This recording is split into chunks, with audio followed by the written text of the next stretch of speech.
Wachezaji wamekuja pale Yanga kuipambania nembo hii ya klabu ya Yanga. Kwa hiyo wachezaji wa Yanga, hata kama hii video mkiangalia, tunawaomba kila mechi, hata iwe mechi ya kirafiki, tunaomba mpambane, muonyeshe uwezo wenu wote. Hata kocha, panga kikosi ambacho chenye mauaji. Kila mchezaji wa Yanga aliyesajiliwa na Yanga inatakiwa atambue jukumu lake la kwenda kuipambania Yanga. Yaani inatakiwa ujue kwamba mimi naenda kuipambania Yanga, timu ambayo ni timu kubwa barani Afrika, timu kubwa ambayo inahitaji makombe, timu kubwa ambayo inahitaji pointi 3 katika kila mechi.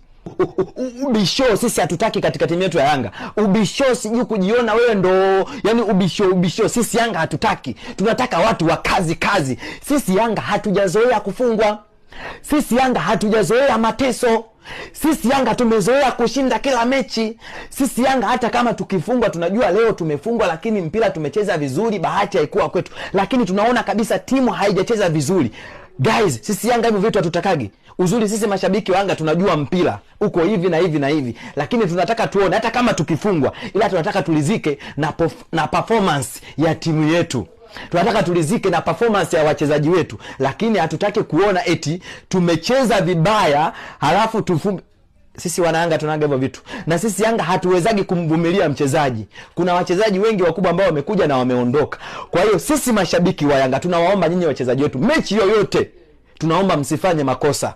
Kwa hiyo wachezaji wa Yanga na mashabiki wa Yanga tuiombee timu yetu, wachezaji wapambane kweli kweli. Yaani mimi sipendi kuona Yanga ikiwa inafungwa. Napenda Yanga ishinde kila mechi. Napenda Yanga ifanye vizuri kila mechi. Yaani sijui mnanielewa, sijui ninachoongea. Naongea kutoka ndani ya moyo. Natamani Yanga, yani Yanga ni timu kubwa. Yanga ni timu ambayo inatakiwa ifanye mambo. Yaani sijui naeleweka, sijui jamani. Guys, Mungu ibariki Yanga. Mungu ibariki Yanga, Mungu ibariki Yanga katika kila mechi, katika kila mashindano.